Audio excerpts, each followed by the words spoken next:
যে এই সালমান শাহ ভাইয়ের হত্যার সাথে যারা জড়িত তাদেরকে যেন সুষ্ঠুভাবে আইনের আওতায় এনে বিচার করা হয়, এটা আমাদের একটা দাবি। আর 2 নম্বর দাবি হলো আমাদের মেগাস্টার শাকিব খান ভাইয়া, তাকে যেন রাষ্ট্রীয় নিরাপত্তা দেওয়া হয়। আপনারা জেনেছেন যে গত কত বছর আগে হবে এখানে যে নির্বাচন হয়েছিল বিসিতে, শাকিব ভাইয়ের উপরে কিন্তু হামলা হয়েছিল বিসির ভিতরে।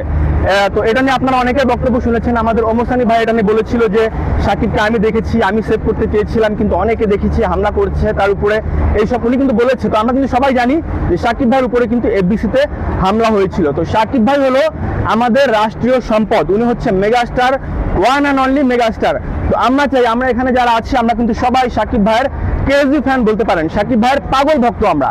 তো আমাদের ভক্তদের পক্ষ থেকে এই দাবিটা আমরা এখানে এসেছি যে শাকিব ভাইকে যেন রাষ্ট্রীয়ভাবে নিরাপত্তা দেওয়া হয়। বর্তমানে যিনি সাংস্কৃতিক উপদেষ্টা আছেন, কি নাম ওনার, হাজবেন্ডের নাম ফারুকি ভাইয়া, মোস্তফা সরোয়ার ফারুকি, আমরা তার কাছে অনুরোধ করতে চাই আমাদের শাকিব ভাইদের পক্ষ থেকে যে মেগাস্টার শাকিব ভাইকে যেন রাষ্ট্রীয়ভাবে একটা নিরাপত্তা দেওয়া হয়।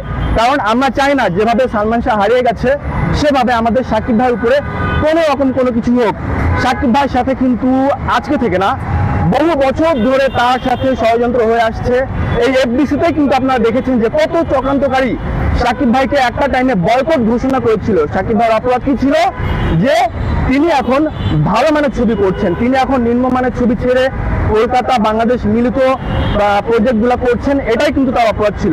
এছাড়াও তার সাথে আরো অনেক অন্যায় হয়েছে, কিন্তু অনেক মানুষের দোয়া, আমাদের সাকিবিয়ানদের ভালোবাসার জেরে শাকিব ভাই কিন্তু এখন পর্যন্ত নাম্বার 1 মেগাস্টার হয়ে আছে এবং যতদিন তিনি আছেন কিন্তু তিনি হয়েই থাকবেন মেগাস্টার। তো এটাই হলো আমাদের দাবি ভাই, যে শাকিব ভাইকে যেন রাষ্ট্রীয়ভাবে নিরাপত্তা দেওয়া হয়।